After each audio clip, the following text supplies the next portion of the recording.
रितेश, मैं पहले 4 साल से नौकरी कर रहा था, लेकिन अभी मैं नौकरी नहीं करता।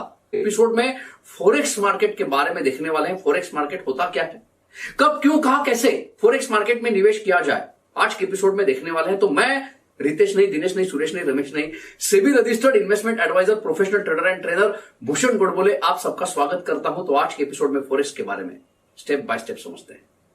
फॉरेक्स का लॉन्ग फॉर्म है फॉरेन एक्सचेंज। यहां पे करेंसी में ट्रेडिंग होती है, जैसे सब्जी मंडी में सब्जी में ट्रेडिंग होती है, शेयर मार्केट में शेयर्स में ट्रेडिंग होती है, कमोडिटी मार्केट में कमोडिटीज में ट्रेडिंग होती है, वैसे ही फॉरेक्स में फॉरेन एक्सचेंज में करेंसी में ट्रेडिंग होती है। भारत की करेंसी रुपए है, अमेरिका की करेंसी डॉलर है, यूनाइटेड किंगडम की करेंसी पाउंड है, जापान की करेंसी येन है। हर एक देश की अपनी अपनी करेंसी है। हर एक देश की करेंसी का अगर दूसरे देशों की करेंसी से तुलना की जाए तो रेट में अंतर होता है। मिसाल के तौर के ऊपर अगर भारत की करेंसी रुपए है तो इसका अगर कंपैरिजन अमेरिका की करेंसी डॉलर से की जाए तो हम तो जानते हैं अभी $1 के लिए 70 रुपए भरने पड़ रहे हैं। 1970 में $1 के लिए जहां पे हमें $7.50 भरने पड़ रहे थे, उसके लिए अभी $1 के लिए 70 रुपए। ऐसा क्यों? ऐसा इसलिए हर एक देश के ऊपर कर्जा कितना है, उसका जीडीपी ग्रोथ रेट कैसा है, इंपोर्ट एक्सपोर्ट पॉलिसी कैसी है, वैसे ही परचेज प्रायोरिटी कैसी है, ऐसे काफी सारे परिमाणों के ऊपर यह रेट निर्भर होता है। हमारे देश के ऊपर जैसा कर्जा बढ़ता गया, हमारी पॉलिसी जैसे चेंज हुई इंपोर्ट एक्सपोर्ट, वैसे इस रेट में डॉलर के प्रति बदलाव आया है। करेंसी मार्केट में जो फ्लक्चुएशन होते हैं, क्या यहां पे ट्रेडिंग करके पैसे बन सकते हैं? 90 के दशक में 1992 में एक इंसान ने करेंसी मार्केट में ट्रेड करके $1 बिलियन कमाए। ठीक सुना सर, जिस इंसान ने बैंक ऑफ इंग्लैंड को घुटने टेकने के लिए मजबूर कर दिया, जिस इंसान के कारण 1992 में इंग्लैंड में ब्लैक वेडनेसडे हुआ, उस इंसान का नाम आप जानते हैं। उस इंसान का नाम है जॉर्ज सोरस, जिसने करेंसी मार्केट में ट्रेड करके $1 बिलियन कमाए। वो इंसान जॉर्ज सोरस कहते हैं। ये मार्केट बड़ी अनिश्चित है। यहां पे जो लोग सब सोच रहे हैं वो बिना सोचते हुए प्रवाह के विरुद्ध अगर आप सोच लेते हैं और अगर अपॉर्चुनिटी बन रही है वहां पे करेंसी मार्केट में आप ट्रेड करते हैं, तो जो किसी ने नहीं सोचा है उतना अच्छा प्रॉफिट कमा सकते हैं। लेकिन उसके पहले समझना पड़ेगा, सोचना पड़ेगा, ये फॉरेक्स मार्केट है क्या? ये फॉरेक्स मार्केट में कौन लोग पार्टिसिपेट करते हैं? यहां पे बैंक है, इंपोर्टर है, एक्सपोर्टर है और स्पेकुलेटर है। तो इनको पहले स्टेप बाय स्टेप समझ लेते हैं। अब हर एक देश में जो बैंक है उसको फॉरेन रिजर्व मेंटेन करना बहुत जरूरी है। ये फॉरेन रिजर्व है क्या? फॉरेन रिजर्व, इस कंसेप्ट को स्टेप बाय स्टेप समझ लेते हैं। अब इंडिया की बात करें तो इंडिया सारा चीजों का प्रोडक्शन, जो जरूरत की चीजें हैं, सारा प्रोडक्शन खुद नहीं करता। बहुत सारी चीजों को हमें इंपोर्ट भी करना पड़ता है। मिसाल के तौर के ऊपर कच्चा तेल, 2018 का इंपोर्ट का डेटा अगर एनालाइज करें तो 2018 के मुताबिक 33% इंपोर्ट हम कच्चा तेल का करते हैं। अब एग्जांपल के लिए अगर सऊदी अरेबिया से हम कच्चा तेल इंपोर्ट कर रहे हैं तो बदले में उनको रुपए में पेमेंट नहीं कर सकते, बदले में उनको डॉलर देने होंगे। अब हमारी करेंसी रुपए है तो हमें अपने देश को रुपए के साथ, हमारे देश के बैंक को डॉलर भी अपने भंडार में रखने होंगे। तो खुद की करेंसी के साथ दूसरे देश की करेंसी भंडार में रखना, इसी को कहते हैं फॉरेन रिजर्व्स। देखिए, इंडिया में अगर डॉलर रुपए में आप ट्रेड करना चाहते हैं तो नेशनल स्टॉक एक्सचेंज के ऊपर आप ट्रेड कर सकते हैं। यहां पे फ्यूचर मार्केट में अगर आप ट्रेड करने जाते हैं तो यहां पे सौदे लॉट में होते हैं। यहां पे सौदा अगर आप करना चाहते हैं तो लॉट 1000 का है। मतलब अगर डॉलर का रेट अभी $1 के लिए 70 रुपए चल रहा है तो $1000 के लिए कितने हो जाएंगे? 70 गुना 1000, 17,000। तो क्या यहां पे 17,000 रुपए पहले देने पड़ेंगे? देखिए, फ्यूचर मार्केट है तो यहां पे सौदे इनिशियल मार्जिन देके होते हैं, मार्जिन मनी देके होते हैं। ये मार्जिन है क्या? देखिए, 17,000 के लिए आपको पूरे 17,000 देने की जरूरत नहीं है। यहां पे आप 2 से लेके 5% का इनिशियल मार्जिन देके सौदा कर सकते हैं। 17,000 कॉन्ट्रैक्ट की पूरी वैल्यू हो रही है, लेकिन 17,000 का 3% अगर मार्जिन में देना है तो 17,000 का 3% कितना होता है? 2100 रुपए। तो इसका मतलब है 2100 रुपए देके आप पूरे 17,000 का कॉन्ट्रैक्ट खरीद सकते हैं। अच्छा, तो यहां पे पूरे 17,000 देने की जरूरत नहीं है। यहां पे केवल 2100 से लेके 2500 रुपए देके अगर खरीदारी हो सकती है, इनिशियल मार्जिन की खरीदारी हो सकती है, तो यहां पे काफी सारे लोग ट्रेड करने के लिए आ सकते हैं। लेकिन जरा चीज को ध्यान से समझना, यहां पे अगर आपने 2100 रुपए दिए और डॉलर $1 से बढ़ा तो 1000 का लॉट है, 1 गुना 1000 आपको $1000 का प्रॉफिट हो रहा है। लेकिन अगर $1 से डॉलर नीचे आ गया तो $1000 का लॉस भी हो रहा है। देखिए, फ्यूचर मार्केट है, दो धारी तलवार है, प्रॉफिट भी हो सकता है, लॉस भी बड़ा हो सकता है। अभी इनिशियल मार्जिन देने के बाद अगर आपका सौदा गलत जाता है, यहां पे लॉस एक्सेप्ट करके आप निकल सकते हैं। मान लो आपने 2100 रुपए का इनिशियल मार्जिन दिया था और उसके बाद $1 से डॉलर नीचे आ गया, 1 गुना 1000 का लॉट, आपको 1000 का घाटा हो रहा है। ये $1000 का घाटा एक्सेप्ट करके निकल भी सकते हैं। लेकिन अगर आपको लग रहा है ये जो लॉस हो रहा है, ये जो पोजीशन आपके विरुद्ध गई है, ये टेम्पररी गई है, बाद में आपका सौदा सही जा सकता है, अगर आपको ऐसा लगता है और आपको अगर आपकी पोजीशन मेंटेन करनी है तो जितना घाटा हो रहा है वो पैसे आपको दोबारा देने पड़ेंगे और आपकी पोजीशन आपको आप मेंटेन कर सकते हैं, तो इसको बोलते हैं मेंटेनेंस मार्जिन। तो यहां पे 1000 रुपए आपने दिए, आपके पोजीशन को मेंटेन किया, इसके बाद आपका अंदाजा दोबारा गलत गया, फिर सौदा फिर जो रेट है नीचे चला गया, तो यहां पे आपको दोबारा मेंटेनेंस मार्जिन देना पड़ेगा। तो इस प्रकार से इनिशियल मार्जिन, मेंटेनेंस मार्जिन देके आप फ्यूचर मार्केट में ट्रेड कर सकते हैं। ये जो इंपोर्टर एक्सपोर्टर है इस प्रकार का मार्जिन का इस्तेमाल करके खुद के पोजीशन को हेज करते हैं। कैसे? अब हेजिंग को एक आसान एग्जांपल से समझते हैं। मान लो कि गर्लफ्रेंड है और उसको आप एक ब्यूटीफुल डायमंड इंपोर्टेड रिंग देना चाहते हैं जिसकी कीमत है $1000, मतलब अभी के हिसाब से 70,000 रुपए।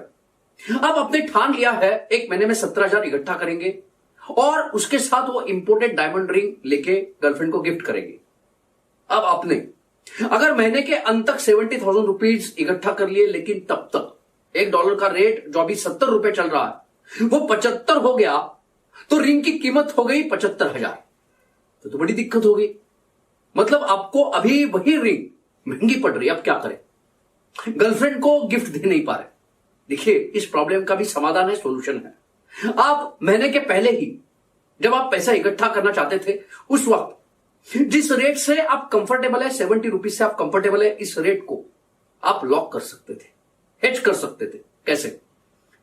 पहले महीने की शुरुआत में ही अपने नेशनल स्टॉक एक्सचेंज पे जाके $1000 का जो कॉन्ट्रैक्ट है थोड़ा सा मार्जिन देके, आप तो जानते हैं यहां पे मार्जिन देके कॉन्ट्रैक्ट खरीद सकते हैं, तो वहां पे 5-6 हजार रुपए का प्रबंध करके आपने वो कॉन्ट्रैक्ट खरीद लिया। अब हुआ यूं, महीने के अंत तक आपने 70,000 का बंदोबस्त कर लिया, प्रबंध कर लिया, और तब तक अगर डॉलर का रेट 75 हो गया, लेकिन यहां पे आपको कोई दिक्कत नहीं आई। कैसे?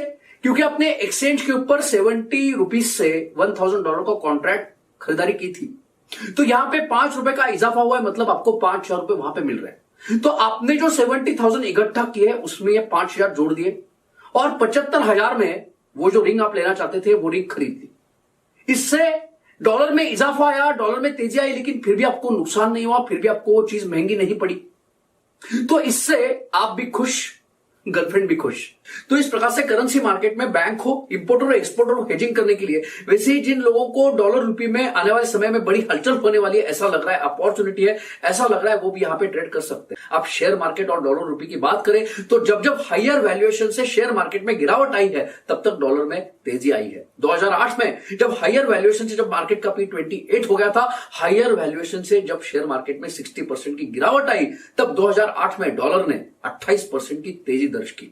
2011 की बात करें जब शेयर मार्केट में 23% की गिरावट आई तो डॉलर ने 22% की तेजी दिखाई। 15-16 में भी जब शेयर मार्केट में 31% की हायर वैल्यूएशन से गिरावट आई तब भी डॉलर ने 30% की तेजी दर्ज की। इसका मतलब है अगर शेयर मार्केट में मंदी का सिग्नल आ रहा है, हायर वैल्यूएशन से मार्केट गिरावट दर्ज कर रहा है और उस समय अगर डॉलर तेजी का संकेत देता है तो वहां पे आप निवेश करके अच्छा पैसा बना सकते हैं। जब जब हायर वैल्यूएशन से शेयर मार्केट में गिरावट आई है तब तब डॉलर ने अच्छी तेजी दिखाई है। ऐसा होता क्यों है, इसको जरा फंडामेंटल्स में जाके समझना पड़ेगा। देखिए, हायर वैल्यूएशन से जब जब शेयर मार्केट में गिरावट आई है तब फॉरेन इंस्टीट्यूशनल इन्वेस्टर FII ने बिकवाली की है। अब FII ने अगर शेयर मार्केट में बिकवाली कर दी तो शेयर मार्केट में शेयर बेचने के कारण जो रुपए मिलेंगे उनको तो रुपए का इस्तेमाल यूज नहीं है सर, तो उस रुपए को वो डॉलर में कन्वर्ट करेंगे और डॉलर में अगर कन्वर्ट करेंगे तो डॉलर की डिमांड बढ़ेगी और डॉलर की डिमांड बढ़ेगी तो डॉलर में तेजी आती है। तो इस प्रकार से जब जब हायर वैल्यूएशन से शेयर मार्केट में मंदी आई है तब तब डॉलर ने तेजी दिखाई है। तो ऐसा अगर सिग्नल मिलता है तो इस डॉलर को कहां पे खरीदारी कर ले? डीमार्ट में। अगर डीमार्ट में डॉलर खरीदारी करने जाएंगे तो डॉलर का अंडरवेयर और बनियान मिलेगा। तो इसके लिए हमें अथराइज जो एक्सचेंज है वहां पे फ्यूचर मार्केट में जाके इनिशियल मार्जिन देके हम ट्रेड कर सकते हैं। और इंडिया की बात करें तो इंडिया में RBI और सेबी के गाइडलाइन के मुताबिक अथोराइज एक्सचेंज में अथोराइज ब्रोकर के साथ हम डॉलर रुपये, येन रुपये, पाउंड रुपये, यूरो रुपये में ट्रेड कर सकते हैं। वैसे क्रॉस करेंसी में पाउंड डॉलर, यूरो डॉलर, वैसे डॉलर येन, इन क्रॉस करेंसी में भी ट्रेड हो सकता है। 1970 की बात करें, रुपये डॉलर का इक्वेशन समझे तो $1 के लिए जो रेट था वो रेट था ₹7.50 और 2019 की बात करें तो $1 के लिए रेट हो चुका है 70 रुपीज। इसका मतलब है पिछले 49 सालों में यहां पे 10 गुना बढ़त आई है। लेकिन अगर इसका एनुअल कंपाउंडिंग ग्रोथ रेट निकाले तो ये ग्रोथ रेट करीबन आ रहा है 4.6 के आसपास। मतलब किसी ने अगर लंबे समय के लिए डॉलर में निवेश किया होता तो उतने अच्छे रिटर्न बनते नहीं, बैंक से रिटर्न कम बनते। और शॉर्ट टर्म की बात करें तो किसी भी देश के करेंसी में अगर शॉर्ट टर्म में बहुत ज्यादा हलचल हो रही है तो वो करेंसी किसी के लिए काम की नहीं है। इसका मतलब है करेंसी मार्केट में ना तो लंबे समय के लिए ना तो शॉर्ट टर्म के लिए हमेशा ट्रेड करके पैसे बनेंगे नहीं। तो यहां पे जब मौका बनता है, जब अपॉर्चुनिटी है, तब अगर ट्रेड करेंगे तो अच्छे रिटर्न बनेंगे। देखिए, शेयर हो, कमोडिटी हो, करेंसी मार्केट हो, ये तीनों मार्केट में रोज आएंगे तो रोते हुए जाएंगे, कम आएंगे तो कमाते हुए जाएंगे। 2011 में भारतीय शेयर मार्केट में जब 23% की गिरावट आई थी तो उस समय सोने, चांदी, डॉलर, पाउंड में अच्छी तेजी आई थी। महाराष्ट्र की फेमस डेली पुढ़ारी में, वैसे ही अलग अलग रेडियो चैनल्स पे, जी 24 तास टीवी चैनल पे भी हमने उस वक्त सोने चांदी के साथ डॉलर पाउंड में निवेश करने की सलाह दी थी। जिन लोगों ने सलाह के मुताबिक निवेश किया उन्होंने उस वक्त भले शेयर मार्केट गिरा लेकिन अच्छे रिटर्न बनाए, क्योंकि उनका निवेश सोने चांदी के साथ डॉलर पाउंड में था। देखिए, जब हायर वैल्यूएशन से शेयर मार्केट गिरता है तो वहां पे मंदी का सिग्नल पहचाने कैसे, और उस समय अगर डॉलर में, सोने चांदी में, पाउंड में तेजी का संकेत मिल रहा है, करेंसी मार्केट में तेजी का संकेत मिल रहा है, तो उसको ट्रेड कैसे करें। बिल गेट्स कहते हैं अगर जिंदगी में उनको दोबारा शुरुआत करने के लिए कहा जाए तो वो नेटवर्क मार्केटिंग करें। तो इस प्रकार से आज के एपिसोड में हमने समझा जब शेयर मार्केट में हायर वैल्यूएशन से गिरावट आती है, बहुत बार कमोडिटी करेंसी मार्केट में अच्छे रिटर्न मिलते हैं। वैसे भी प्रकृति का नियम है, अगर एक जगह पे गड्ढा बन रहा है तो दूसरी जगह पे ढेर बनता है। लेकिन कमोडिटी करेंसी मार्केट में निवेश करते हैं तो बात अलग है, लेकिन यहां पे कमोडिटी करेंसी मार्केट में ट्रेड करने के लिए आते हैं तो ये डेरिवेटिव मार्केट है। यहां पे डेरिवेटिव मार्केट में रिस्क बहुत होती है। तो पहले अगर हमने शेयर मार्केट में या मार्केट में अच्छे पैसे बनाए हैं और उतनी रिस्क अफोर्ड कर सकते हैं तो ही यहां पे ट्रेड करना है। अगर अपॉर्चुनिटी मिलती है तो ही ट्रेड करना है। तो आज के एपिसोड में इतना ही। अगर आपको आज का एपिसोड अच्छा लगा है तो इसको लाइक जरूर कीजिए, शेयर भी कीजिए, और आने वाले समय में डॉलर में क्या आप रणनीति रखने वाले हैं, डॉलर का ट्रेड क्या रह सकता है, आपको क्या लगता है, कमेंट करके बताइए। वैसे ही आप आने वाले समय में किस टॉपिक के ऊपर वीडियो देखना चाहते हैं वो भी कमेंट करके बताइए। आपकी फरमाइश सराखों पे। तो मिलते हैं अगले एपिसोड में। अगले एपिसोड तक हैप्पी ट्रेडिंग, हैप्पी इन्वेस्टिंग।